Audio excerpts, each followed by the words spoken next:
started. And as you've heard, our meeting is being recorded. So thanks everybody for joining us. This is our last session in the 5-part Recruitment for Retention Academy series.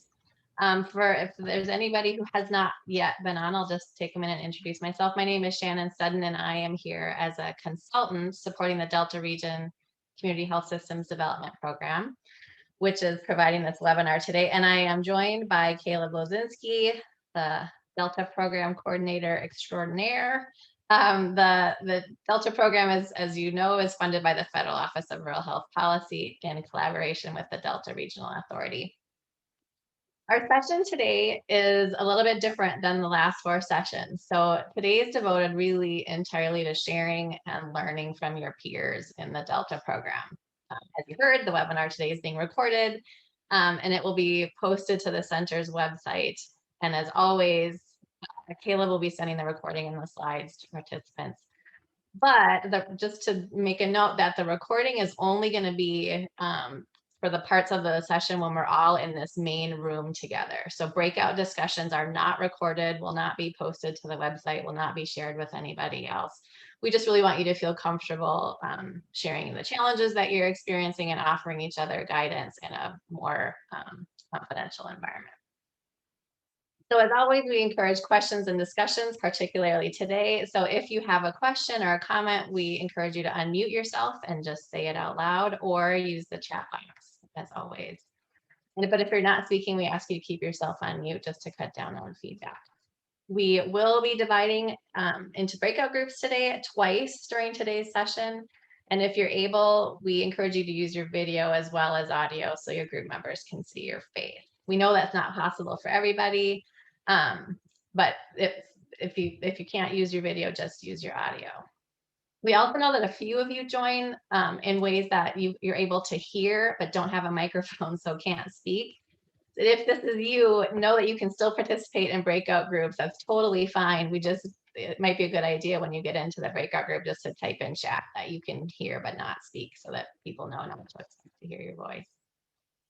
Before we get started, I'll ask you just to take a minute to find the chat box and type in your name, your title, and your organization so that everybody here can just get a sense of who's here with us today. So in a minute, I'll share a little bit more about what we'll be doing today, but first I just want to mention something about our last session. So as most of you know, our partners at 3RNet led discussions in the first 4 sessions in this series. And in last week's session focused on marketing tools, Christine Morin shared a ton of really great tools to help you with your marketing and your social media activities. One of the tools she mentioned was Fiverr, which is a tool for creating graphics and videos. And we just want to point out that Fiverr can really be a great tool, but the services on that site are provided by freelancers. And because of that, we just encourage you to use it with caution. So many freelancers abide by copyright laws, but not all of them pay close attention to those laws. So we just recommend, if you're considering using that website, that you take a close look at who would be doing that work and what their standards are. Okay, so let's talk about today. So as promised, today is devoted to sharing and learning from each other. And when we asked for your input on topics that you'd like to cover today, you delivered. We did hear from you. And so thanks for sharing your input. And we've designed our session today based on what you said you were most interested in. Whoops. So you expressed interest primarily in learning about selection and onboarding practices, as well as processes and activities that support and strengthen your culture. Culture was mentioned a lot in the first four sessions of this series. And so we'll address that today. So we have 4 speakers joining us today, all from Delta program hospitals, to share how they address these topics in their organization. So we have Randy Stembridge from Grove Hill Memorial Hospital in Alabama. We have Darla Eder and Jennifer Barber from Sparta Community Hospital in Illinois. They will be talking about behavior-based interviewing on Randy's part and onboarding on Jennifer and Darla's part. Looking at how they onboard staff, and then some specific things that are done at Sparta specific to leaders. Then we'll have a breakout discussion about recruiting and onboarding. And then we'll move on to our fourth speaker, Sarah Kelly from St. Genevieve Hospital in Missouri, who will talk about their performance management processes and how that feeds into the strong culture that they have and are working to continue to build and maintain. And then we'll do another breakout just about performance management and employee engagement and culture practices, any challenges that you're experiencing, and any good things that you're doing at your hospital that you could share with other participants on the call. So we're really thrilled to have all four of our speakers here today, and I just really want to thank all of them for the willingness to take time out of what we know are very busy schedules to share their perspective with us today. So just a quick note, all of today's session is intended to be more of a conversation. And so our speakers, at least the last time we talked to them, have chosen just to keep things informal, not create slides, just have it more of a casual conversation. So before I turn things over to Randy, we're going to ask you to respond to one poll question. And again, just like all sessions, we'll ask you the same question at the end of the session today.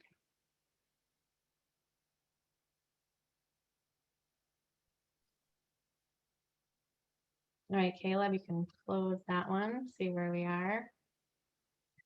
We've got majority of you feeling somewhat confident about best practices. I know we asked this question early on in the series, and I think we've increased our confidence in that since then. So that's great to see. Thanks, everybody. Thanks, Caleb. So I am going to stop sharing my screen and get ready to turn things over to Randy Stembridge, as I mentioned, coming to us from Grove Hill Memorial Hospital in Grove Hill, Alabama. Grove Hill is part of the newest Delta program cohort, the 2020 cohort. Randy's had a lot of experience using behavioral interviewing as part of selection processes. And as you will see, Randy feels really strongly about the value that it brings. So for all of our participants, if you have a question or a comment for Randy, feel free to unmute yourself and ask it or type it in the chat box. We'll also be sharing Randy's contact information with you. He has said he's very willing to talk in more detail with anyone who's interested. So Randy, thanks for being with us today, and I will turn things over to you. Thank you, ma'am. Good morning, everybody. Greetings from LA. And it's a beautiful day here. It's there's not a cloud in the sky, but it's already 93 degrees and the humidity is about 1,000. So, but it's nice and comfortable here in what I affectionately call the Spoonbill Command Center, and which is the name of the street that I live on and where I work 2 days a week for Grove Hill Memorial Hospital.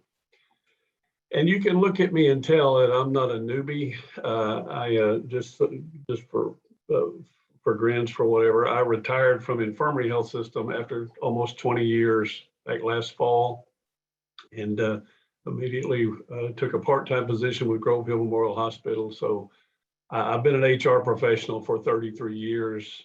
All that makes me is very old, but I have some wonderful stories that I could tell you. I won't do that today. But 27 years ago, I learned about behavioral-based interviewing. I went to a class that was sponsored by the Baptist Health System where I was employed at the time, and went to Atlanta, and there's a company there called DDI, Development Dimensions International, and they have there are multiple behavioral-based interviewing processes or systems out there. DDI, in my opinion, is far and away the best. And it's called targeted selection. And it works. That's the best thing I can tell you. The premise of it, and some of you may already know this, so forgive the redundancy if you're already in the know, but the premise is predicting future behavior is best learned from understanding past behavior. You're looking for concrete examples of skills and experiences that relate directly to the position that you are trying to fill.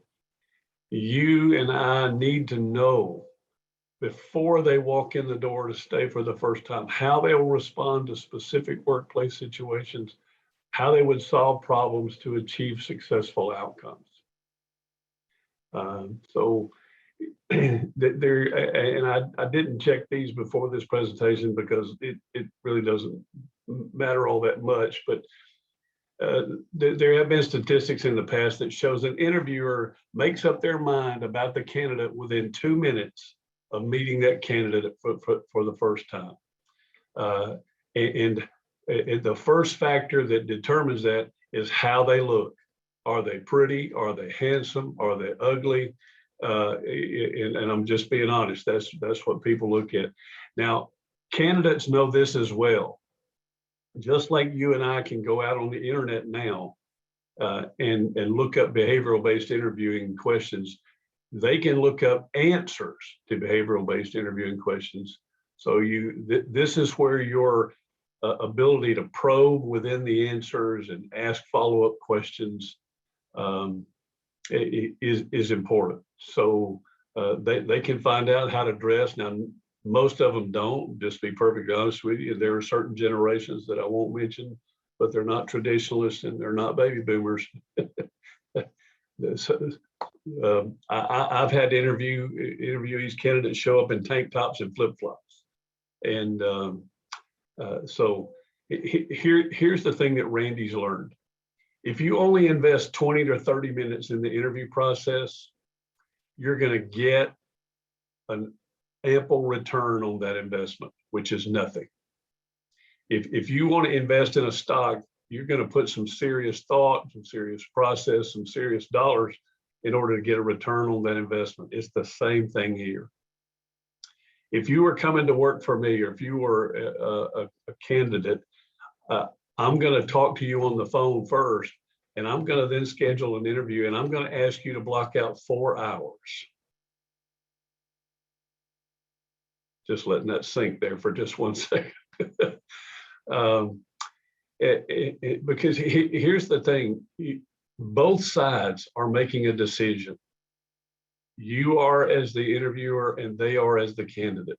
So how best to make that decision than to spend some serious time together.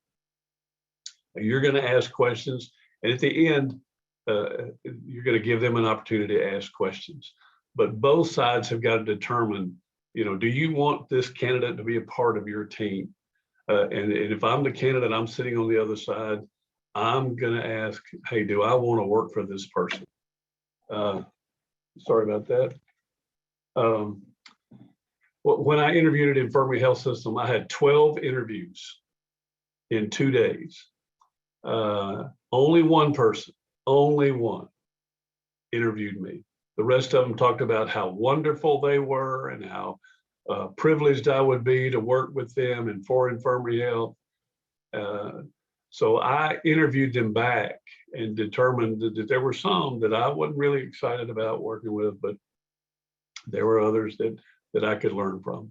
So DDI has specific, they call them dimensions of what you're trying to achieve. You look at your job description and trying to figure out what are the best attributes and dimensions that you are looking for for the position that that they are candidating for. Dimensions and understanding dimensions are more than just a job description that you're trying to fill.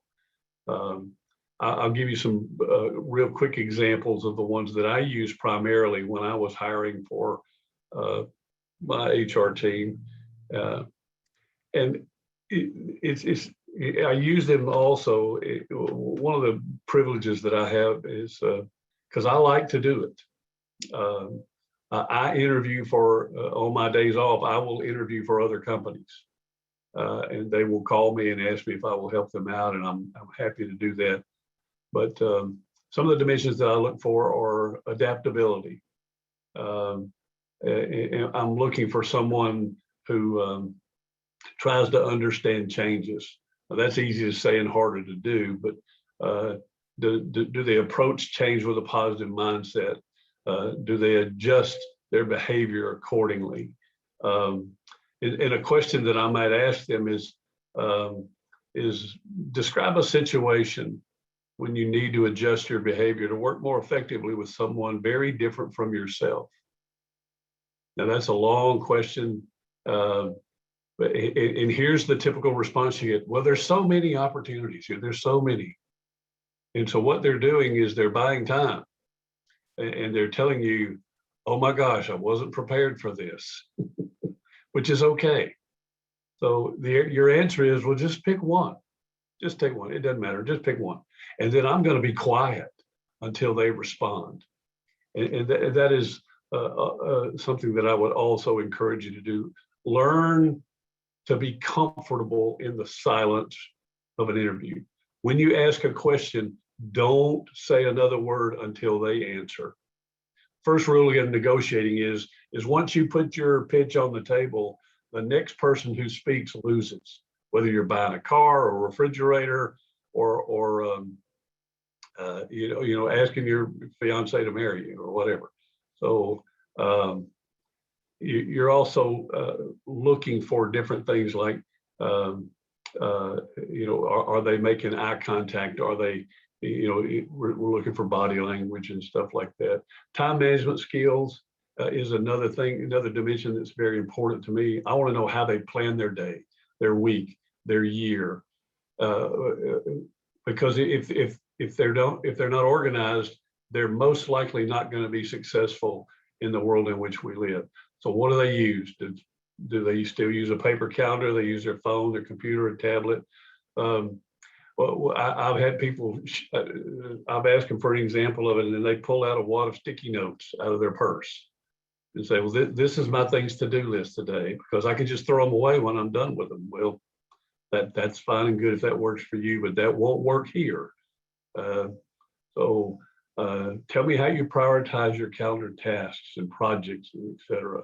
And then tell me about a time when you had to prioritize multiple responsibilities at once. How did you do that? Tell me specifically. Communication is another dimension. The world only has one problem, it's communication. Everything falls under that umbrella. We either have too much of what we don't need and not enough of what we do need. So we're looking if a person can explain or understand the impact on their team or their potential team. Do they adjust to the listener? Do they use terms and examples and analogies that are meaningful to others? Do they stress major points clearly? Do they follow a logical sequence?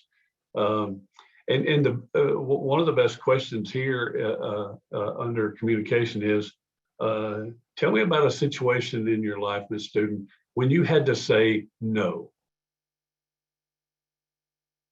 And then I'm going to be quiet. And I'm going to let you sit there and chew on that. And you're going to say, oh, why in the world is he asking me this question? How does this have to impact what I'm doing here? Well, the answer is you got to tell lots of people no in this situation, in the HR world specifically. I'm also looking for applied learning. Can they learn on their own? And will they apply what they learn to the job at hand? Those are just some of the dimensions that you're looking for. Now, here's what you're looking for when you ask a question. You're looking for a star. And actually, I'm looking for a star individual. But STAR stands for situation and task, action and result. You want to know what the situation or task that they're working on, and it works for any of these questions. What action that they took in the situation, and how did it turn out? You won't always get every element, but you have to add and subtract and multiply and divide. You have to get it all in there and figure it all out. And this is where the targeted selection method has a very simple scoring system that points you to the ideal candidate. And what you have to learn is whatever system you decide to use, you have to believe in that system and you have to go by it. When I went through my first training session many years ago, this is when I was a Baptist, they brought in temps for us to interview, and the temps thought that they were applying for a real job. Now, they get compensated fairly, but we were looking to hire a truck driver. And so we asked the questions and we went through the process, and the system said, hire this lady right here. This was a little old, she was a grandmama. And this system was telling me to hire her to be a truck driver. And so I went around and suggested somebody else, and I failed the test because she was the best candidate. She would have been the best truck driver in America. So you have to commit to the system. You have to use it. The first time I went, the master trainer looked us all in the eye and said, "Hey, if you're not, now we all paid $5,000 to get there. We were in a different city. We were spending money on motels and travel and all this kind of stuff." And she said, "Listen, if you're not going to commit to this, we're going to take a break right after these introductory remarks. Go home, go check out, and I'll give you your money back. But if you're here in the morning, then you're going to commit to doing this every time, all the time, and you will be a winner." And I will tell you, because I have used this system, except for one time in my life, I used a reference, and I don't ever check references. And we can have that discussion offline with anytime you want to. But if I don't have the ability to understand what I'm doing, and this is a personal belief, this is not a DDI belief, but if I don't have the ability to find the best candidate, to ask the right questions, to follow up accordingly, I shouldn't be doing the hiring. I feel that strongly about it. So I am a huge proponent of DDI. The lady who was our rep 20 years ago is still there. So that tells me a lot about it. DDI developed this program around the hospital business. They have hospitals that that have been using it for many, many, many years, that have single-digit turnover.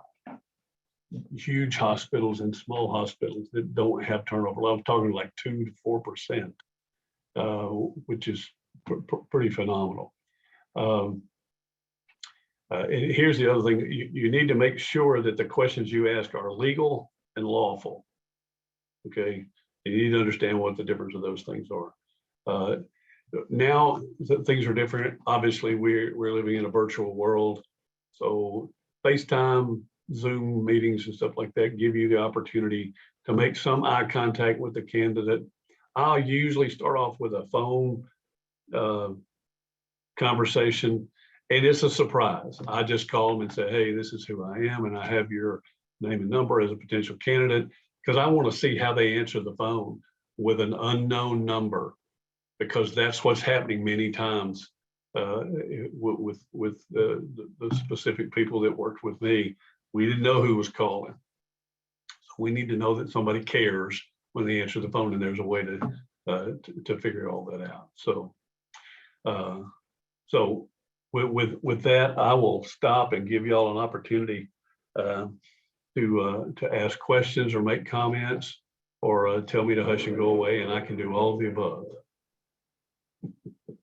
Thanks, Randy. If you have a question or a comment for Randy or the rest of the group, please unmute yourself and ask it, or say it, or type it in chat.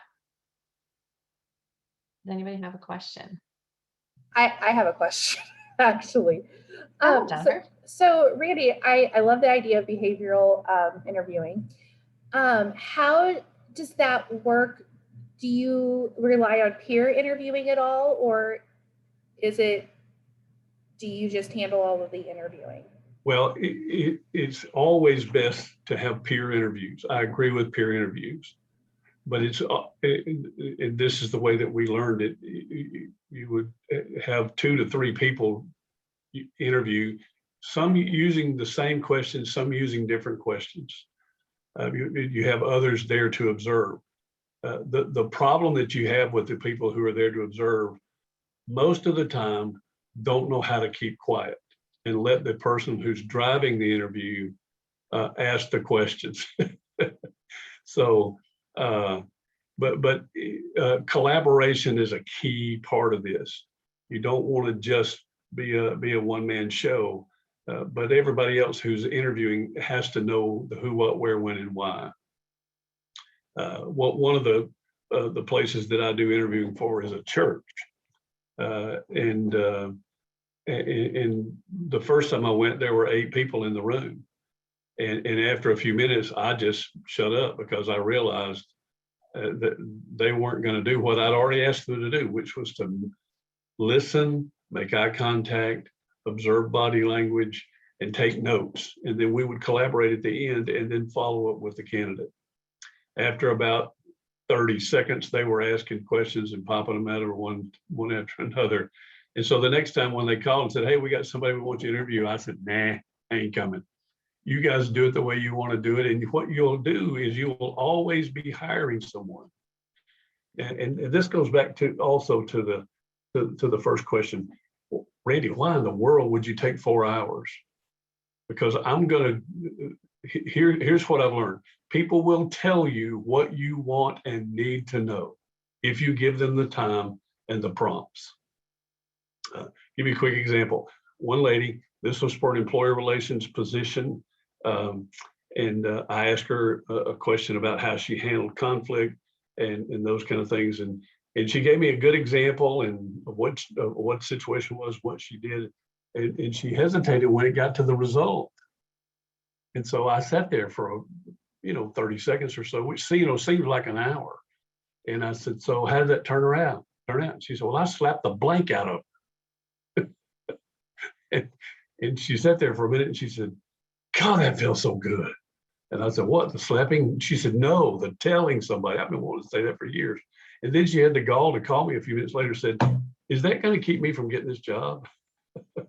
And I said, yes, ma'am, you're off the list, but thank you for coming. I appreciate the fact that you were willing to share and be honest with me. So there is the simple answer to the question, collaboration is a key, but you have to drive, you have to control the situation. Otherwise it'll get out of hand and then you might as well have chips and dip and have a party. Did that answer your question? I'm sorry. I talked way too much. Shannon knows this and she was still let me talk. So. No, thank you. Yeah. And no apologies, Randy. It's one of the reasons it's so great to have you is because you do tell such great stories. So thank you. Any other questions for Randy?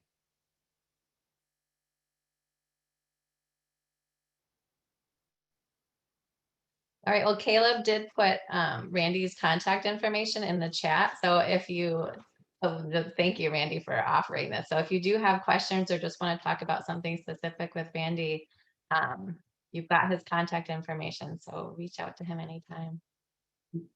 Thank you very much. I appreciate the opportunity. I'm going to take a nap now. Thanks, Randy. It's great just to hear your perspective, and behavior-based interviewing is such a valuable tool. So I'm going to ask everybody just to hang on to these ideas. So later on in our session, we're going to put you in breakout groups to just talk about recruiting and selection and onboarding in general. But before we do that, we want to share with you another perspective on a related topic, and that's onboarding. So as I mentioned, we have Darla Eder and Jennifer Barber here from Sparta Community Hospital in Sparta, Illinois. Sparta Community Hospital is part of our 2019 Delta cohort. So again, if you have a question or comment for Darla, who will be talking about how Sparta Hospital approaches staff onboarding, or Jennifer, who will be sharing their practices specific to leaders, please unmute and share it or type it in the chat. So Darla and Jennifer, thank you so much for being here today, and I will turn things over to you. Well, thank you, Shannon, for asking us. As she said, I am Darla Eder, and I'm the HR director here at Sparta Community Hospital. I started out as a medical assistant back in July of 1982. I know most of you probably weren't even born then, but I went from being a medical assistant to managing one of the hospital-owned clinics. And then, I don't know, 12, 13 years ago, I decided to go into human resources, and I've been in the field altogether about 40 years now. So during this time, we've had our ups and downs with recruiting and retaining staff, but we do know without a doubt that the highest turnover for us has historically been within the first year. So we had to take a look at what can we do as HR to try to enhance that employee's first year experience with us. And as Randy said, it all starts with interviewing and making sure that you hire the right person the first time. So we also do the behavior based interviewing. However, we do complete it as a two-step interviewing process. We do a PowerPoint training session with our management team so that they know how to properly conduct an interview, the questions that you can ask, what you cannot ask, give them a list of those behavior-based questions. And then the manager conducts the initial interview.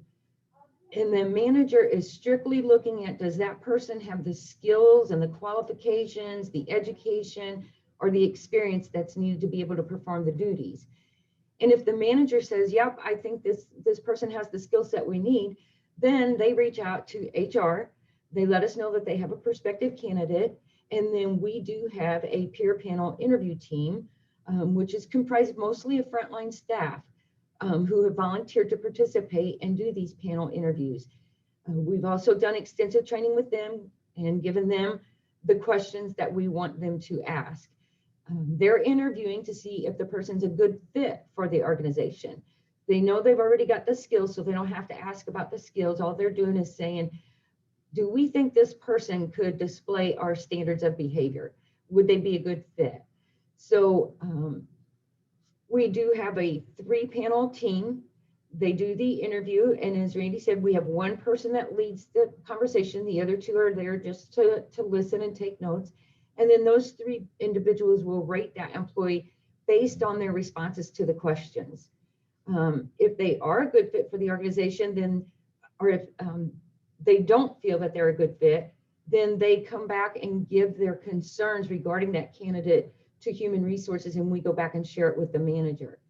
If the team has concerns or doesn't feel that that individual is going to be a good fit, then we do provide that information to the manager, but ultimately it is up to the manager to decide if they want to move forward with the candidate or not. If they don't agree with the team's feedback, then they also can do a second interview. If the team gives a thumbs up, then the hiring process is initiated. And of course, we are required to check references, so we do check 2 references. We always try to make sure that they're professional and not personal references. We have to run 10 different background checks to make sure that that person is eligible to be hired. So then once all of that clears, we call the candidate, we set up a time to do their pre-employment physical. We also give them tentative follow-up dates that when they would need to be coming in and doing their pre-employment paperwork, a tentative hire date and a tentative orientation date. We like to give them all those dates and times as far in advance as we can to make sure that they don't have any conflicting appointments. When they come in for paperwork, we do about a 15-minute session. We try to keep it as brief as we can because that's on their time. They're not being compensated while they're in here filling out their tax forms, their I-9. And we have a welcome booklet that we give to them. We take their picture for their security badge, and we do give them a gift bag. It contains a neat little notebook and a pen, and we tell them that we encourage them to use that notebook to take notes during their training. We give them a little hospital mug and then a $10 gift card for our hospital cafeteria. We invite them to join our gym and let them know that they can go for free as long as they're working out 8 times a month. We try to keep it as positive and pleasant of an encounter as we can. We have a sheet of paper that outlines their start date and time, their orientation date, instructions on where they're to go on their first day, who they're going to be meeting with, where they will meet them at. We then give them a quick tour of our facility so that they know where to go on their first day. And for us, on their first day would be computer training, which is in our computer lab. So we walk them down, show them where that's at, show them where the cafeteria is, talk to them about parking and the dress code. We send a personalized welcome banner to the department manager so that they have it hanging up on that individual's first day on the job. We also send the manager a welcome card so that they can have all the team members sign off welcoming that new staff member on their first day. We send a welcome and first day information check sheet to the manager. It tells the employee what to expect on their first day and provides a phone number to call if they need to reach somebody. We have a department checklist that the manager goes through with that individual to try and provide a consistent onboarding process. It's very detailed. It shows the person where to store their personal items, give them a tour of the department, introduce them to coworkers, who to call if they are ill or can't make it in, how to operate any equipment in the area, where the fire extinguishers are located, and lots more. And then a week after they are hired, HR sends a letter directly to them asking if they're getting the tools and the training that they need, if they're having any issues, or if they need any help. And that will cover the broader policies and things like, we require them to do that departmental training first, and then they do a house-wide orientation, and that house-wide orientation has to be done within their first 30 days. During the house-wide orientation, we cover the things like quality, safety, confidentiality, compliance, proper body mechanics, patient rights, and more. Then the manager will do evaluations at 30, 60, and 90 days. And we encourage them to be honest and point out the areas that need development, but also to make sure they pat them on the back for the areas that they're showing strength in and that they're doing well in. They not only complete their assessment, but they give a questionnaire to the employee themselves to provide them the opportunity to request any additional training or resources, or to identify any issues that they're having. And we do the same thing at 6 months. The form is mailed to the patient's home, and then they can mail it or fax it back to HR directly. If there are things that need to be addressed, then we share that information with the manager. We also use that form to give them kudos when the employee shares that it's been a good experience. We want the manager to know that the employee thought that this was a good experience.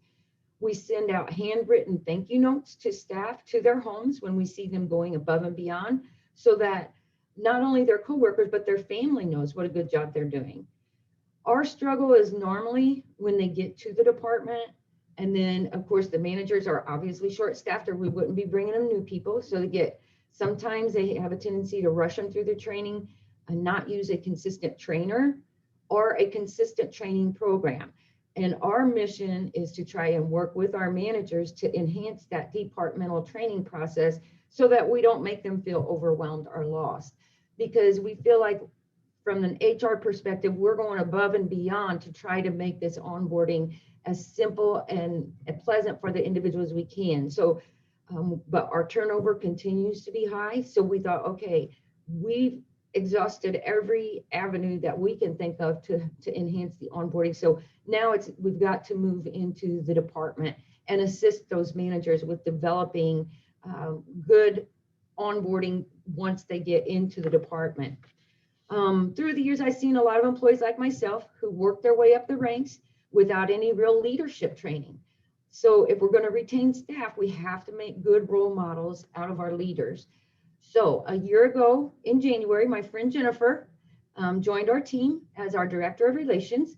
And Jennifer has worked very diligently to try to develop a very detailed leadership development program for our new leaders. And a lot of our managers are deciding to send their leaders through the training, even though they may have been in their position for a while, because we think it's really important as we continue on our journey to excellence.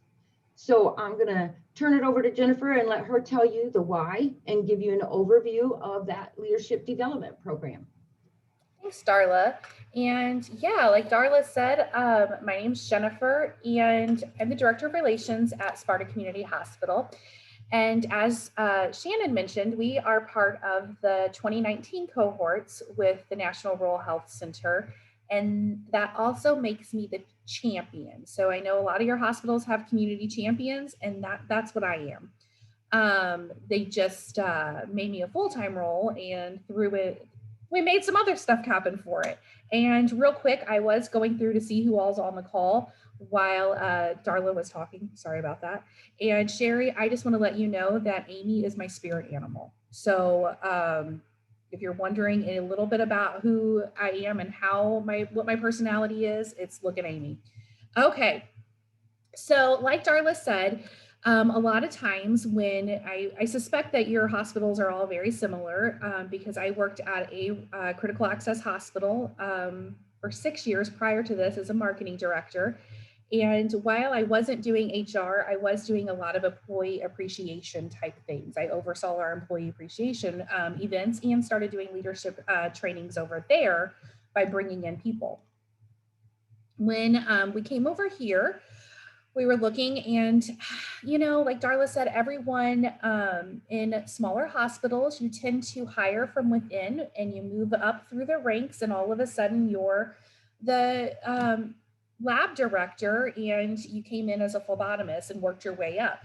And you may be, and I'm not saying our lab director, I'm using this as an example, but you could be the best person in the world at drawing blood, and then when you become an MT or MLT, you're the best person in the world at making sure that everything that you're doing is safe, and you're running the department, you're doing everything that you're supposed to, you're following the safety measures, you're coming up with things that really make it a great place for the patient. But then when you move up into that management role, you're not quite sure what to do. We as administration and senior leaderships, we throw all of these things at you and say, okay, now roll with this, because we need you to do these things so we could retain our employees, and so we could get our payroll done in time, and we could onboard correctly, and oh, don't forget, here's all the new committees that you're a part of. And it's really hard for them to kind of stay above water, I guess. And so what we did is we wanted to make sure that our leaders were getting the same training across the board when it came to, this is how we lead at Sparta Community Hospital on our journey to excellence. And full disclosure, we are a Studer hospital, and so we do, well, they're not Studer anymore, they're Huron. And so we do utilize a lot of the tactics, and the things that we talk about are coming from Huron. However, we're doing it in a class environment. We utilize, oops, I thought it was right on top here. Oh, here it is. This is like our quote unquote Bible for leadership at Sparta Community Hospital. You can see I've got it all sorts of tagged up here. It's called Hardwiring Excellence. It's by Quint Studer. And what we have done is we have taken our class of leaders. Currently, I'm working with all of our nursing leaders, including the ones who have been here when we started this process 6 years ago. And we're just reintroducing and reminding individuals what it means to lead. Some of the tools and the tactics that we utilize and we find great success with is rounding on our staff. Sure, you in healthcare, we all know that we round on our patients, and to make sure that they're getting what they need and they're getting what they need so they are able to get home. We have taken the time to start rounding on our staff members on a monthly basis and asking, pointed questions as to what it is that we could be doing to make their jobs easier. What are some quick wins? What are some things that you're, to go to the floor and ask the individuals who are those frontline employees, what it is that we could do to make things better for them. And we're able to do like very quick things like number parking lot, number some slots in the parking lots. We're able to make sure that we're hanging, they needed a new sign or they needed a new ice machine, those types of quick things. And it's hearing from them, and you're able to give that, close the loop and always give that feedback. So during those rounding appointments or rounding meetings, you're always finding a way that you're able to provide feedback. One of the other ways that we utilize that and we provide feedback is we offer a stoplight report. So when individuals, they are have questions and they have ideas, we put them up on a stoplight report, and then that's a place for the managers and the supervisors to give constant updates as to where they are on their suggestions. So, and it might be, sorry, we can't do this at this time, but here's the why we can't do this. And so we're coming back and we're telling our staff members why we're not able to do things, and not that whole they versus us mentality, because I'm sure you all hear, we can't do that because leadership won't let us, or administration says no to this, or whatever. And we're trying to break down those walls and make it where we're all one team. We're all one team, and providing the why behind it. So through our leadership and our onboarding training, we're really working to teach our staff how to communicate. Darla mentioned the use of thank you notes. We're teaching our leaders, how to utilize thank you notes and how to utilize the onboard, the stoplight reports, how to round for results. Additionally, we have communication boards in every department, and the leaders again it's their place for putting all of the information that employees need to know, and it's from wins. We try to harvest for wins like nobody's business. So we start all the meetings by harvesting for wins, but to really try to look for the good, because we all get buried in what we're doing on a daily basis and don't realize that what we're doing is actually pretty extraordinary, because it's something that we do on the regular. So we really try to look for ways to recognize our employees, and through our onboarding, that's how we're able to kind of teach our leaders how to do those things to be more effective leaders. So that's kind of the gist of what we have and what we're doing. We've identified, like I said, we've used our Bible. Leaders read it, and then each time we have a class, we go back through it, and I have a focused conversation with them about what they learned and what things they need some additional information on, and they're really getting a lot from each other because they're sharing experiences with each other as well. That is all I have for you. Do you have any questions? Because Shannon knows I've got to jump off and go do a leadership training, actually. Yeah, thanks, Jennifer. Does anyone have questions for Darla or Jennifer? I have one quick one, Jennifer. What kind of expectations do you have relative to the rounding and the thank you notes? Is it just whenever you can, or I want you to do one a week or bi-weekly, or what do you do? So our thank you note expectation is 3 a month, and that sounds pretty daunting. However, when you really look at it, like, you should be able to find 3 things in your department to thank somebody for,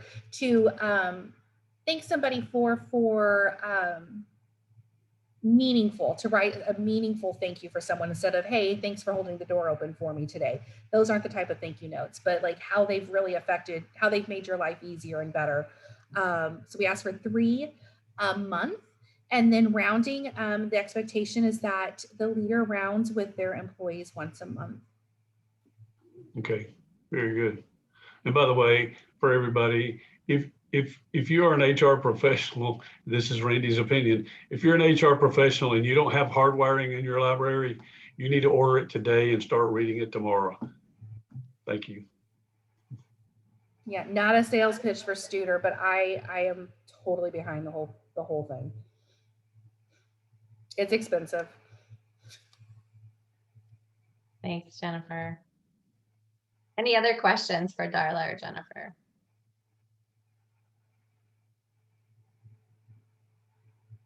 Well, thanks to both. Go ahead. Does somebody have a question? No, it's just me saying thank you.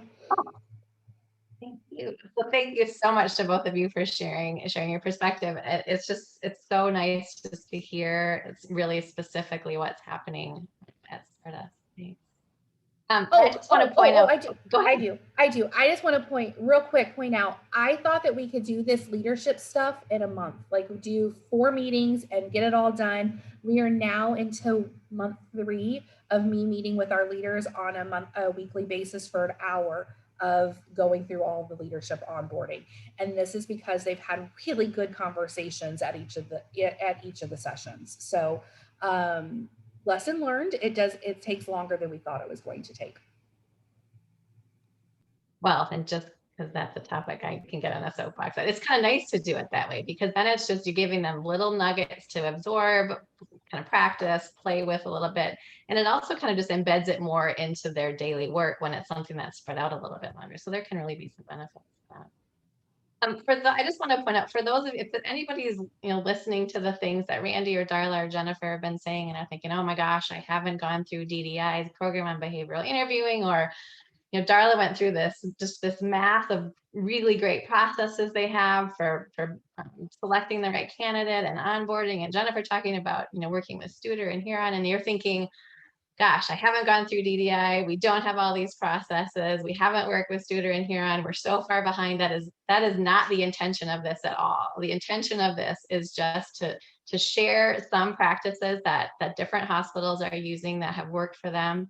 It's so that you can pull out any nuggets that might help you a little bit. You know, we're not looking to solve world hunger in this series. We're just looking to give you some nuggets that can help you with anything that you're struggling with. And so I just encourage you to think about, okay, what pieces of this could be helpful for us where we are right now, not thinking, oh my gosh, we have so far to go, because that is not the intention of this at all.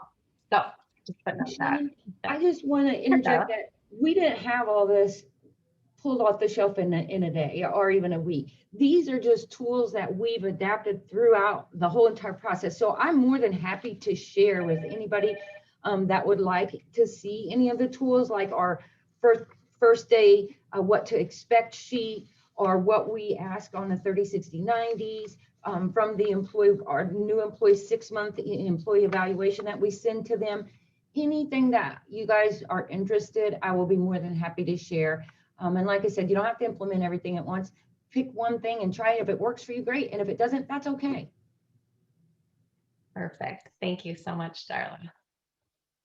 Okay, so as promised, we're going to put you in a breakout group. I am going to share my screen again.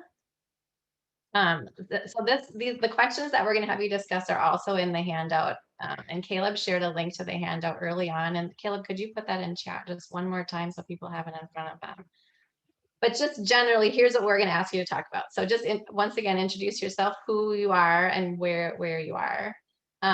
Any big takeaways from what you heard from Randy, Darla, and Jennifer? And then just anything related to these topics you want to talk about. So what are your biggest recruitment challenges? What are you doing to address those challenges?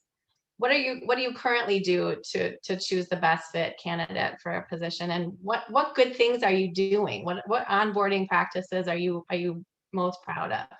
Again, if there's something really burning, feel free to go off script, but these are the suggested questions for your group as you have a conversation. So I think we'll do 15 minutes in this group. And Caleb will put you in shortly. So hold on tight and we'll put you in your groups. Oh, when we return, just be ready to share the good ideas that come out of your discussion, because we're going to want to let each group hear what the other group talked about. Okay, I'll stop talking now, Caleb. We're ready.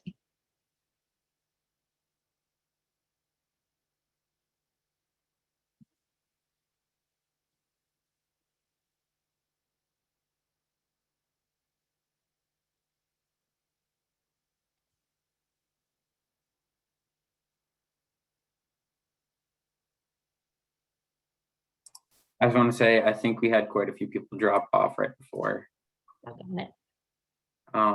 We went from 6 and 7 to 4 and 6. All right, so we lost three or four. Yeah. Well, they're lost. That's the bummer. I know there is, whoever that person is who's calling in, I think that's the person who last time said, I can't talk, I can only hear. Did they drop off? No, they're still there. Oh, well, never mind that theory.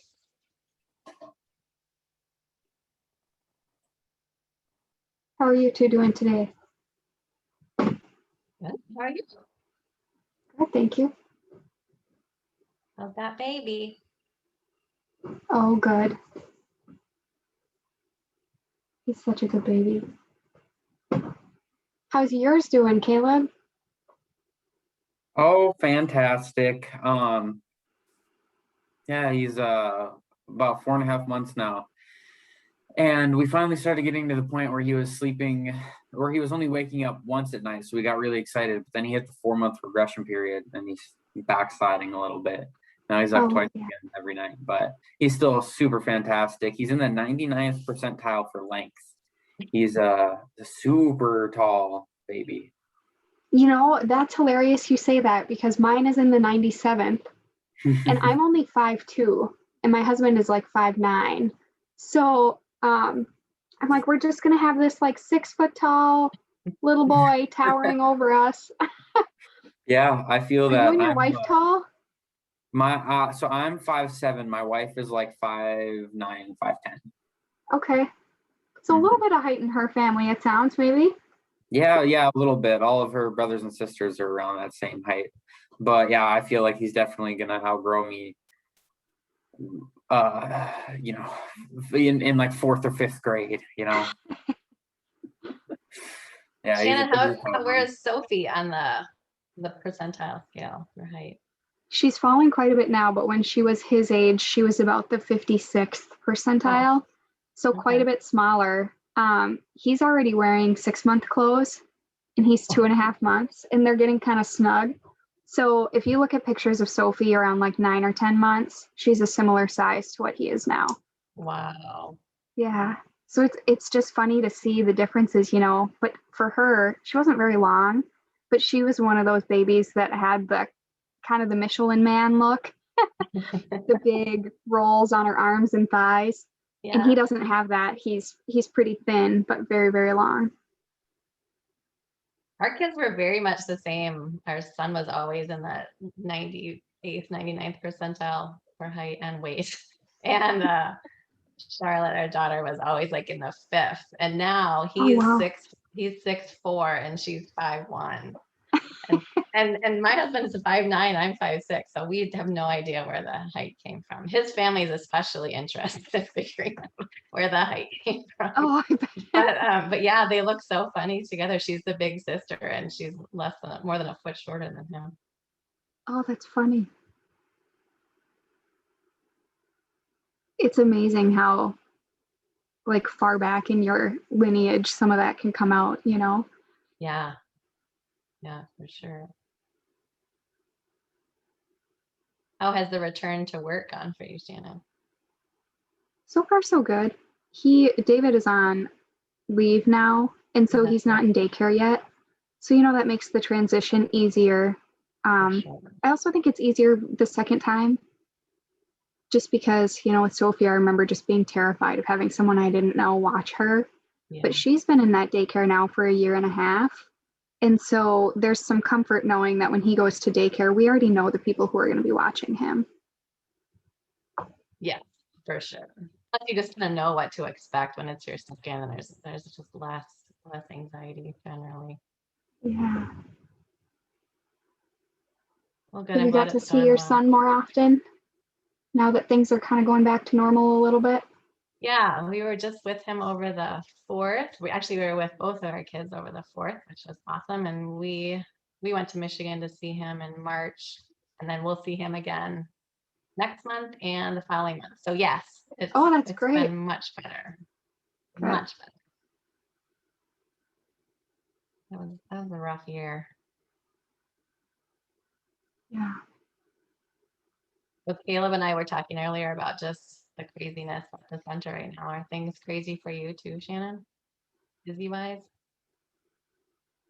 No, luckily, just coming back, poor Bethany and Shannon, sorry though, I'm sure things have just been crazy for them, but I'm kind of stepping back in a lull because the FOAQIs are kind of coming to an end. Okay. Now we're ramping up for the next cohort, so it was kind of perfect timing. That's good for you, Shannon. Sorry, how's it been for you? Yeah, I was just going to add, thank goodness for Bethany, because she's been a lifesaver while Norman's been out and Brooke's been out. I'm just trying to stay afloat and make sure that I'm updating what I can and trying to comprehend what I can. Yeah, you took on a lot in the last couple months.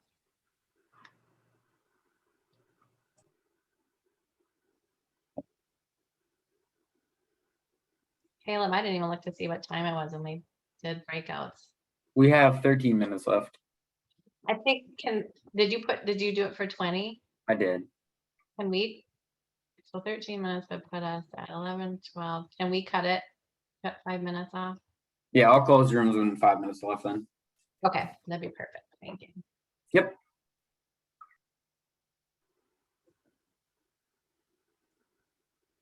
Shannon, sorry, I thought about you last night. As the tornado sirens were going off, we were watching the radar, of course, but we're in pretty South Forest Lake. We're almost in Hugo. Uh-huh. And so it looked like all the tornadoes were in like north of Forest Lake and Wyoming area. I was like, I hope her parents' house is okay. Yeah, we had just got back because we did the final walkthrough yesterday evening. Okay. And my parents always have the TV up super loud. They say it's because of their old ears. So I'm sitting upstairs and I hear the sirens go off. So I go downstairs. I'm like, don't you guys hear that? And yeah, we were fine. We just had a bunch of lightning and the sky looked a little crazy, but we were fine here. We didn't get a lot of rain or anything, and the sirens went off after about 5 minutes or so. Oh, that's good. Yeah, that was, that's something I thought was bizarre here is we kind of had just a brief couple minutes of really heavy rain, and the sirens didn't go off until like 10, 15 minutes after that. And I'm like, the storm already passed. I know they've actually, I don't know if you were back at work yet, but do you recall the sirens going off like a week ago in like the middle of the night? No, and that's scary because I didn't even hear them. Yeah, I ran into my parents' room and I said everybody had to get up so we could go down to the basement. My mom wasn't very happy with me, but better safe than sorry. Yeah, no kidding. Well, honestly, I don't think I ever would have even heard the sirens last night had my phone not gone off. I got that, when you get a weather warning, your cell phones kind of freak out. Yep.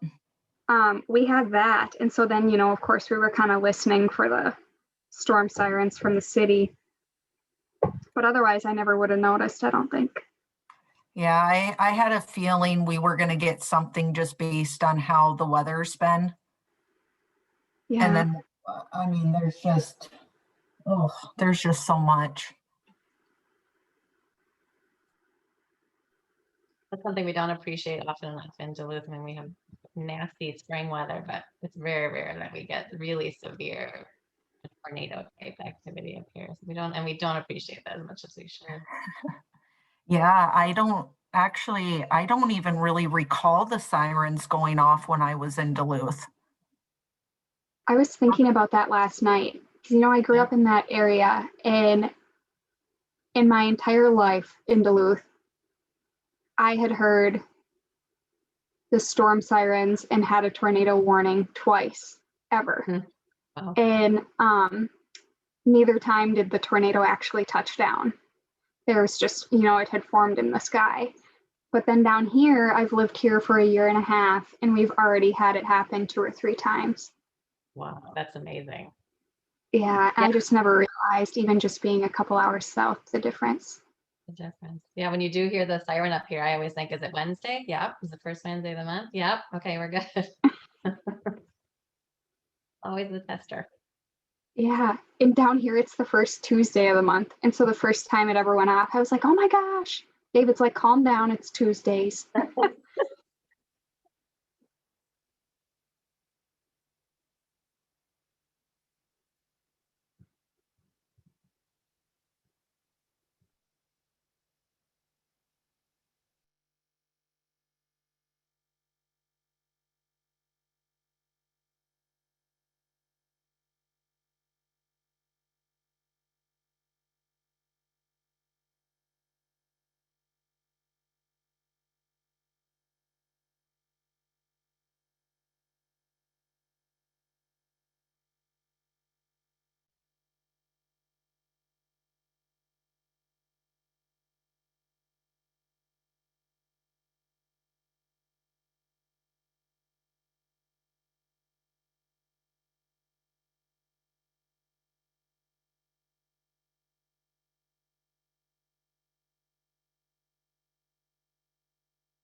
And bring them back in 5, 4, 3, 2, and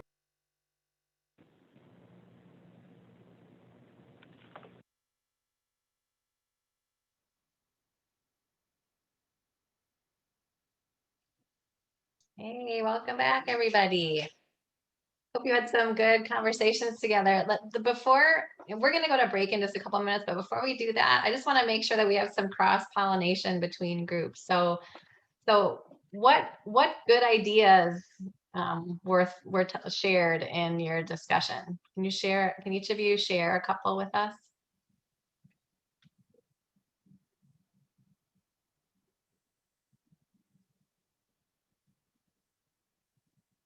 I'm like Randy, I can be very comfortable with the silence for a while. So, okay, we learned in our group that Randy talks too much, but that's already something we know. But here's what we learned is that in our group, we had almost 75 years of experience. How cool is that? To know that now if you're a part of this group, that you have resources that we didn't have yesterday or last week. We have resources. And as far as I can tell from all of you who are moving, we are human. What I was encouraging our group to do was to use this resource. It is extremely valuable to me, and I hope to everybody. So that's one of the things that, and I'll say we to be careful, but Randy talked about that a lot. But they were nodding their heads and nobody was asleep. So thank you. Love that, Randy. Thank you. What other big ideas, good ideas, or insights came out of your discussion?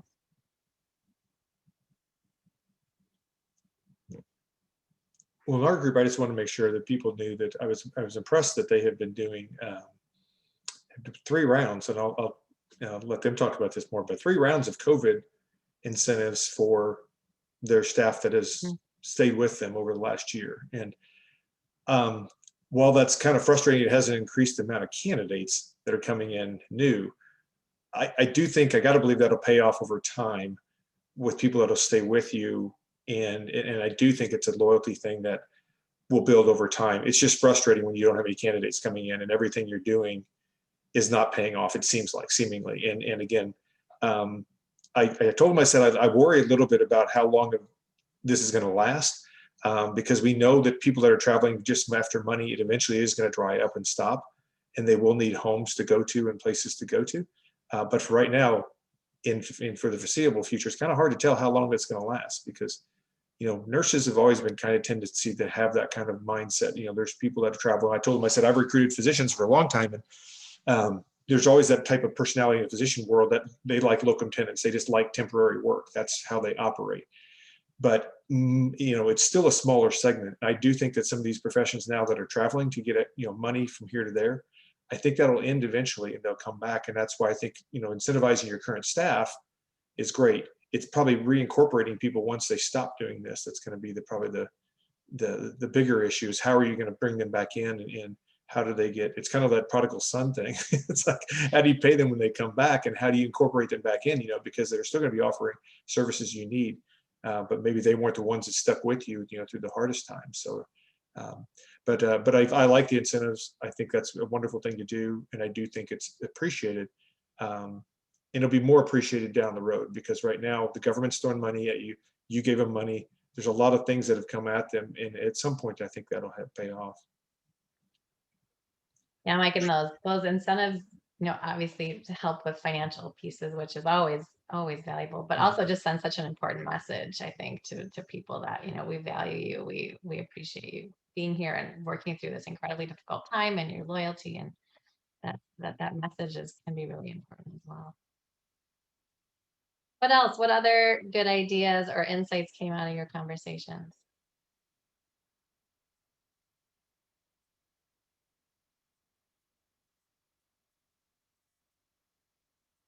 Well, since nothing is forthcoming, I just want to kind of emphasize something that you said, Randy, just about the value of this group. And And I just really encourage you, and I will probably say this again before we go, just to stay in contact with each other, because sometimes, I mean, a lot of times you get great ideas from each other, you know, but sometimes it's just knowing that others are facing the same challenges that you are. It can feel a little bit isolating at times. And so just to stay in touch with people who have some common experiences can really, really be valuable. And if nothing else, just make you feel a little bit better and a little bit more supported. That can go a long way, because burnout is real, not only for clinical people, but also for the people who support them. And so the more you can feel supported and connected, the better. And this group is one way to do that. Okay, let's take a break. We're going to give you 5 full minutes today, believe it or not. I know a couple times we've done about 3 and everyone's had to do a quick dash to the restroom and back. So we'll give you 5 minutes. We'll come back at 11:18 and pick up with Sarah Kelly. See you in 5 minutes.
Okay, it is 11:18, so we're going to get started again. I will just put out to the group, we have had a request for contact information sharing across this group, which is great. Again, just any way that you can stay in contact would be fabulous. So if you are willing and interested in being on that list that we would share out with the group, if you would just type your name and your email address, if you want your phone number too in that list in the chat, in chat box. And then we'll compile that and share it back out with the group. So of course you can pull off people's contact info as they come through, but we'll also compile it and share it out with the group. So thanks, and that's a great idea. Love that. All right, so I'm really excited for you to hear from our next speaker. Sarah Kelly is here from St. Genevieve County Memorial Hospital in St. Genevieve, Missouri. And that hospital, just like Sparta, is part of the 2019 cohort in the Delta program. And we've asked Sarah to come just kind of share how they handle performance evaluation, performance management in their hospital, and how that kind of fits with the culture. They've built this really strong culture at St. Genevieve and how that kind of contributes to all that. So Sarah, thank you for being here, and I will hand things over to you. Perfect. Well, hi, Shannon. Hi, everybody. I just saw my friend Angie Brewer is on. So hi from Perryville. My name is Sarah Jo Kelly. I'm the Executive Director of Human Resources and Support Services here at St. Genevieve County Memorial Hospital. So as you might know, we are in St. Genevieve, Missouri, which is about an hour south of St. Louis, and 30 minutes from Perryville and an hour from Cape. So we are a critical access hospital. We have about 450 employees.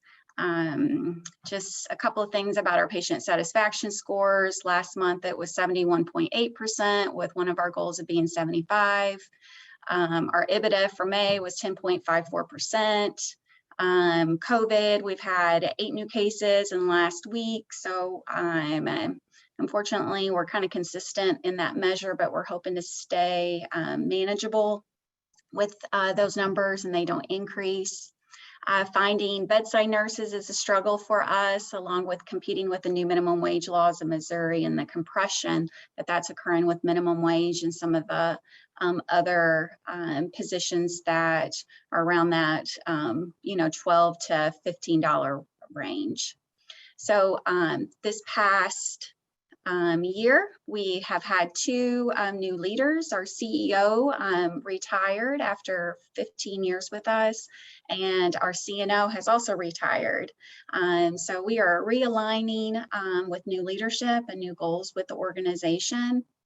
And that puts HR in the focus of training and developing our management staff this coming year, which is one reason why Delta has been very helpful to St. Genevieve in providing assistance with some of those development training. So thank you, Shannon, and thank you to Delta for doing that.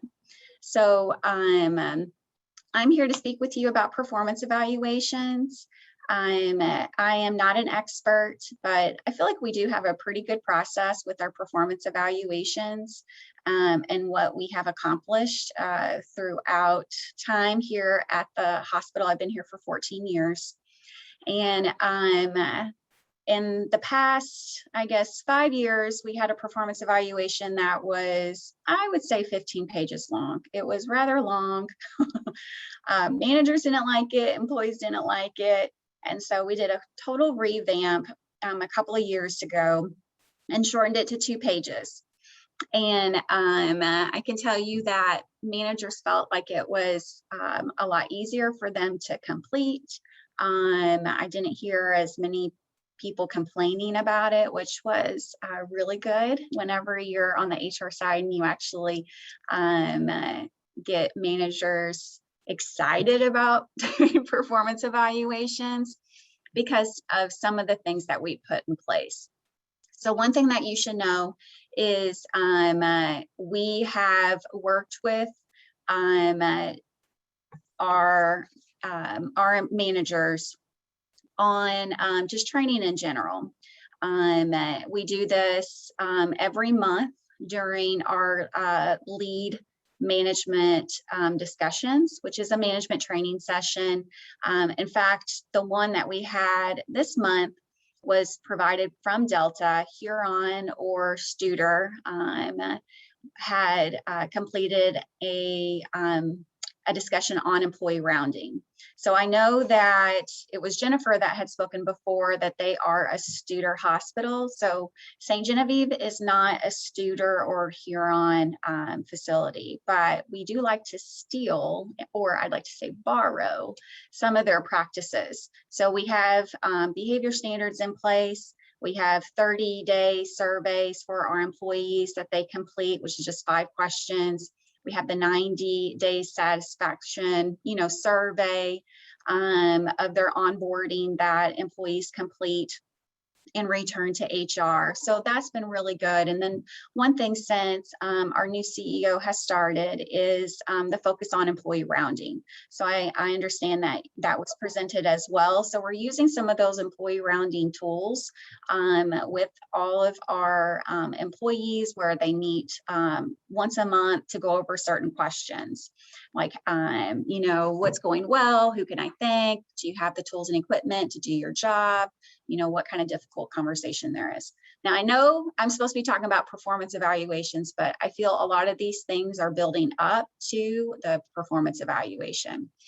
So from the employee rounding, then it also leads us into the difficult conversations and just working with our managers on, what are the expectations for them, so they are so they can share that with the employees. So performance evaluations, supports our strong culture.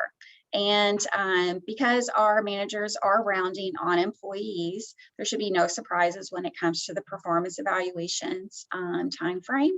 And that there is annual recognition throughout the year.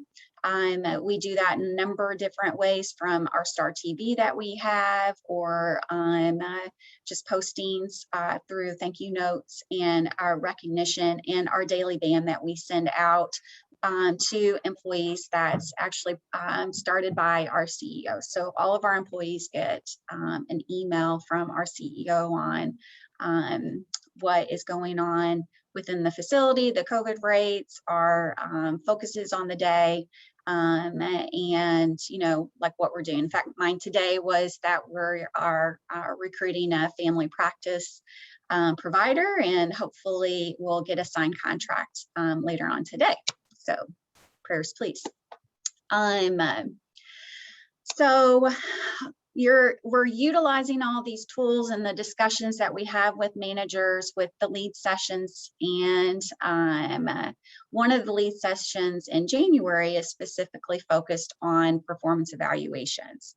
So we have a performance evaluation, like I said, is 2 pages long. And then there is also some instruction pages to the evaluation to help guide our managers and employees. So we provide both of those tools on our intranet site, and employees can go to that and look at the performance evaluation and then all the instructions. So the instructions will tell the employee how they can meet the higher standard on the eval. So the rating scale is a low, solid, and high. So for instance, I'll give you the definitions. So the high is for an overall definition of a high performer. It comes to work on time, good attitude, problem solves, management relaxes when employee is scheduled. The employee is a good influence, used for peer interviews, and brings solutions. So that is done about 95% of the time that the employee is working. A solid is, as we know, majority of our employees. They have good attendance. They are loyal most of the time. They are influenced by high and low performers. They want to do a good job. They could just need, more experience in a certain area, or they help manager be aware of problems. And then the lows are those that seems like we spend a lot more of our time for the manager and in HR. to, focus on whether it's, up or out. So the overall definition of a low performer was points out problems in a negative way, positions leadership poorly, master of we or they. How many times have we heard that? Passive aggressive, thinks they will outlast the leader. Isn't that funny? And says manager is the problem. I've heard that too. So anyway, from the 10 questions that we have, it's knowledge and competence, professionalism, productivity, quality, attendance, people, teamwork, engagement, safety awareness, and results. The manager then is rating that employee on that high, solid, or low. And if you don't know already, Huron does have an entire presentation about high, solid, and lows, which we had a presenter also discuss what those mean. So what is a high and solid employee and what's a low employee? And those were Zoom sessions that we had, which was performed on Zoom, and it was recorded, and it's actually also on the homepage of our intranet site. And we did that on purpose. We did that for those managers that were not able to attend, to have easy access to complete. But we also did that for our employees. So then they could see that we are being transparent, and these are the new expectations, or I shouldn't say new, but these are the expectations that if you want to be, a high performer in the organization, then these are some of the things that you will need to accomplish. The other process that I wanted to just share is our lead sessions require 100% attendance. So that was another area for HR that we were focusing on, and is part of our board scorecard, because we were finding in previous years that these management trainings were, we had about 60 to 65% attendance. And one reason why is not all of our executive leadership team were attending. And so it's really nice to see our CEO at these leadership trainings and providing information and guidance to our managers, and know that it is being tracked, and that is being shared with our board of trustees. So that grabs everyone's attention when it's on the board scorecard. But to continue on from our performance evaluation, I actually included something that came from someone here. So thank you, Angie. Was this very simple note of employees and directors saying, I will start doing something, I will stop doing something, or I will continue to do something. So it's called the start, stop, and continue practice. All employees are requested to complete that start, stop, and continue in their performance evaluation under their achievements and their goals for the next year. So I'm going to just give you some examples of the things that they had shared, which is I will start working harder to learn new things and also be more patient with differing personalities. Start being more aware of the surgery board. Start attending Monday huddles. Start paying attention to the work phones more when I'm not checking in. Stop. I love these, because this is really showing that the employees are holding themselves accountable. And it was interesting because some managers, I would say that they didn't have their employees do a stop, but everyone has a stop. Stop rolling my eyes when the phone rings. This is the employee completing this. Stop letting other employees' lack of medical experience knowledge frustrate me. Stop being in a hurry. I like to get things done quickly so that I don't have things pending. I don't like having things pending because for whatever reason, it stresses me out. Also, with being in a hurry, more mistakes are made. How great that this person was able to identify those. Checking my phone and popping it up on the desk. staff negative comments about a Dr. Blank and being on call. And then these were some of the continues, was continue to work as hard as I can, especially for patients, being patient. And continue to work the very best that I can do while working in this department. Continue to be the team leader and mentor for the department. Continue to put patient care safety first, and continue to smile and help others when needed. So it's so nice to see that our employees were, really participating in that and can self-identify, the areas that they need to stop, start, and continue. So another part of the document was then for what directors should complete. And again, thank you, Angie.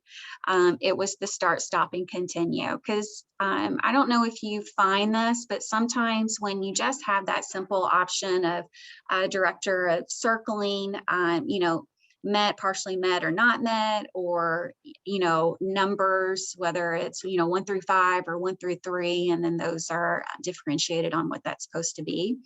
I don't see a lot of narrative. And so this actually encouraged managers to write down some simple steps of, what their employees can start doing, stop doing, and continue doing. So some examples are, directors will start stating to their employees, start accepting constructive criticism, which can be challenging, but recognizing feedback as an opportunity is a gift. Employee will actively listen to coworkers' feedback and provide constructive feedback to others as well. Employee will start practicing education, educating others of the steps to support our aided initiative. Acceptance without negativity, identifying that a behavior was inappropriate, but mine will not be. Leading huddle at least once a week or a quarter in the department, and start following quality projects like controlled substance policies, tracking urine drug screens, and paying contracts with my provider. So some of the stop was stop for continued growth. I encourage leadership development and stop conflict avoidance. Having difficult conversations is a crucial part of being an effective leader. Those tough conversations can actually strengthen relationships and help both parties grow personally and professionally. Stop missing punches occasionally. Stop underutilizing your resources, like looking at your policies and completing these tickets that we have in the hospital. Stop time management is an important aspect. So it would be under stop. It's time management is an important aspect in managing our budget. Historically, employee hasn't clocked in or out for lunches when able to do so. I would like for employee to stop forgetting to clock in and out, as this requires time for me to correct the time card. And then some continuing, which is something that we very easily can share with employees on what they can continue to do. But this was continued dedication to nursing. And one term that we use is as demonstrated by. So we can say, you're always great. Thank you for everything you do. You're amazing. But then it's sharing that why is, but how, why are you this way? And using that term as demonstrated by. Her willingness to complete all education requirements to maintain her certification. An employee will continue to lead by example and be that individual whom others inspire to be. Continue to practice good judgment when selecting an appropriate time to use personal devices, and continue to assist with tasks such as stocking, cleaning, checking out dates, phones without prompting. So I love some of those examples. And to me, it's helpful to see how that start, stop, and continue can be used and provided to employees. And then the only other thing that we have on our performance evaluation is future department goals. So in the past, it was focused on our mission, which is personalized, compassionate, and excellent healthcare. So we have under the personalized, it's more of an employee experience. The compassionate is, that patient experience, and then the excellence was more of, it could be anything. but it was, financially related in any of those areas based off of our core values, which is stewardship and excellence in some other areas. So we are constantly reviewing and updating our performance evaluation. We get feedback from our management team after almost immediately after we complete the performance evaluations once a year. So all of our employees complete their evaluations at one time. It's normally from 1st of February till end of March, and that's when all their continuing education is also due. And then employees have a separate meeting with their managers to discuss the salary merit increase, which is effective on May 1st. So our employees are actually being spoken to with their manager at least twice during the performance evaluation process. And then about this time every year is when we follow back up and look at our performance evaluation with our management team to see, hey, is there anything that we want to add, anything we want to change from next year? One of our focuses actually with Delta was adding quality. So is quality something specific that we want to ask a question on for our employees of, what quality project have you been a part of, and list that. It has already kind of been decided that we don't want to do that at this point right now because we don't feel like we have enough training with our employees and our managers to actually do that, because we'd like to include lean training and, have quality champions to be able to push different initiatives that we have. But I mean, that's pretty much it. I mean, you guys are experts as well in HR, and this was just, a simple template that we have used. And, I'm very thankful that I got the idea actually from a similar group discussion with MISHRA. It's called Missouri Human Resources and Healthcare. Oh, wait, no, I think I butchered that. It's Missouri Society of Healthcare Human Resources, which is a group that is under Missouri Hospital Association. We get together and we share information. And so Angie from Perryville Hospital had shared with me that tip that she had used in her prior places that she had worked, and I tagged it. So thank you, Angie. Okay, that's all I have. Anybody have questions for me? Thanks, Sarah. Yeah, does anybody have a question for Sarah? Feel free to unmute yourself and ask it. Or Angie. Or Angie. Angie is also a wealth of information. Yeah.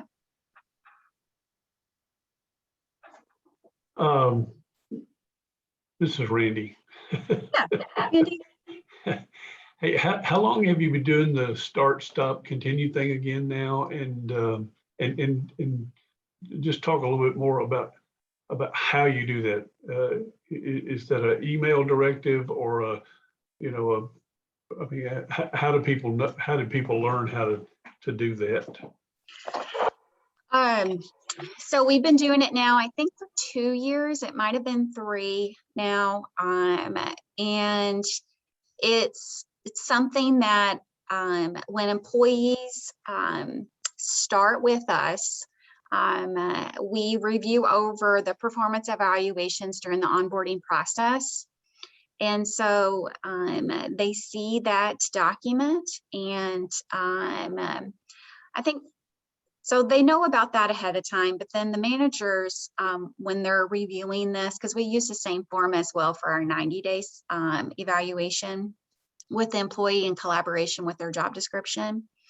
But the managers most of the time send those questions to them via email, and then have them think about what they want to include in their evaluation.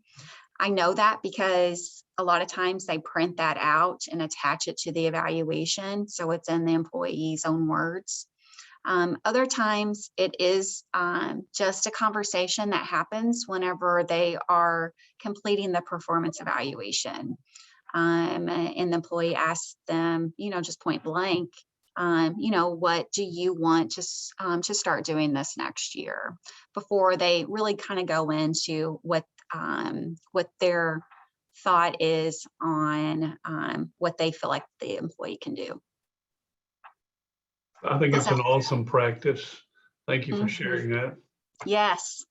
When I heard it, I thought, how simple. It is so simple, but it is just so true. Simple is good. It's good. Good stuff. Any other questions for Sarah?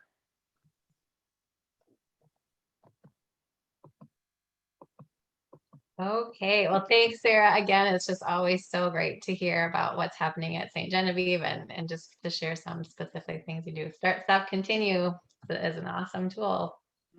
Okay, we're gonna go into breakouts one more time. We're gonna do a little shorter breakout this time, so we'll come back at 11:55. So we've got about 11 minutes for this breakout discussion. We have a ton of questions in your handout and on the screen right now.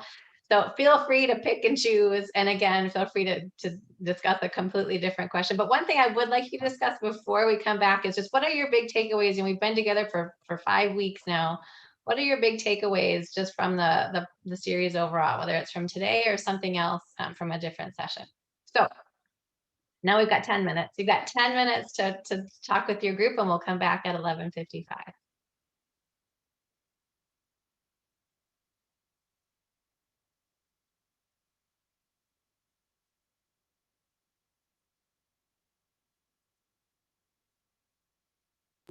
I just automatically set it for 10 minutes, so it'll auto kick them back at 55 anyways. Perfect, thank you. Yep. It's such a great problem to have more discussion going on than you expected. So we have to cut some things short. Love it. For sure. And I did send over the second PDF contact sheet too. Okay, I will. For you to we'll review take a look at whenever. that right You now. can, you can send out whenever you want it. If you want to put it in the chat, if you want me to include it in my email next week, whatever you want. I'm thinking because I know it was Gwendolyn for sure, and maybe a couple others who had trouble opening a PDF. Maybe it would be better just to email it out. Does that For work? sure. Okay. And I'll take a look at it right now.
Caleb, that list looks great to me. Thank you for pulling it together. Sounds good. I'll get it attached to the email that I'll get sent out next. Thank you. Yep.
1 minute left. Just a heads up. Thank you. Mhm.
Share that with you. Looks like we are coming back.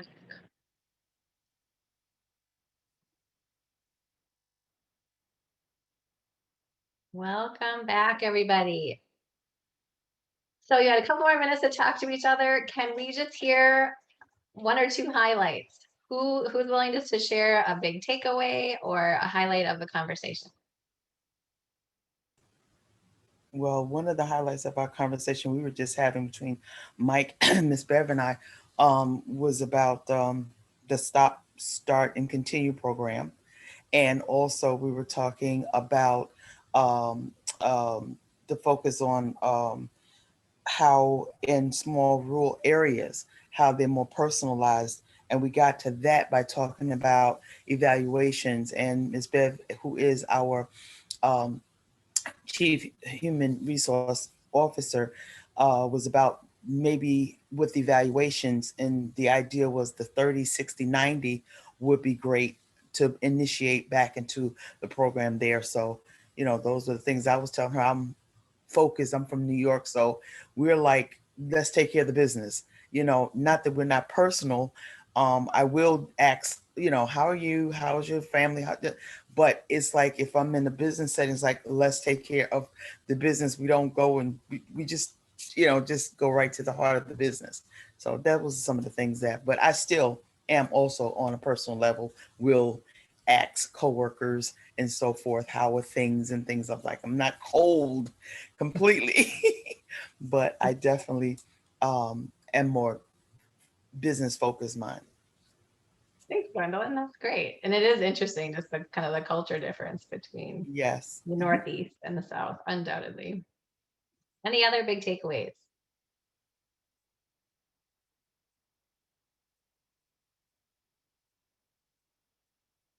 Well, I want to share my big takeaway. I'm just really excited that you all have kind of expressed interest in staying in contact with each other, because that to me is the biggest value of all of this, is just to get you all connected and sharing ideas and building some relationships. So super, super excited to hear that. Well, thanks everybody. It has been wonderful to work with you over these past couple of weeks. Before we go, we of course have some homework for you. So I'm going to share my screen, and Caleb is going to pull up a couple of polling questions. Caleb, I'm going to pull up that first one.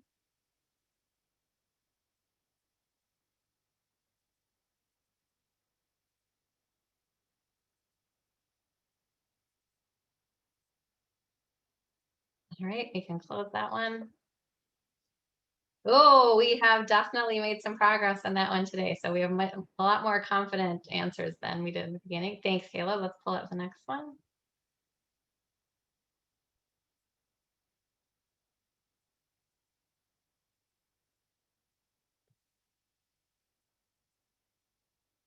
All right, let's close that one. 100% fabulous. That is the most important question of all, to make sure that what we're doing is relevant to all of you. Great, thanks everybody.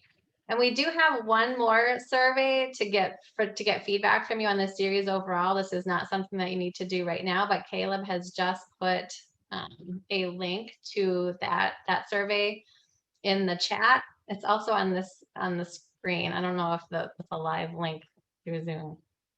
Sorry for my ignorance. Oh, so you can find this link in the slide deck that I shared earlier. You can also find the link in the chat right now, as well as next week, once this video has been processed and put up on YouTube, later in the week, an email will come out again with this link. I will also be sending the contact information in that email, as well as where you can find all of these recordings and slides as well. Thanks, Caleb. Yeah, so Caleb has already been working on that contact list from what you all put in chat. So yeah, he'll be sending them out as well. Just a couple of ending comments. So again, we just want to thank Mike Shimmons and your team at 3RNet. It has been so valuable to work with you on this project and to have all your expertise in our first 4 sessions.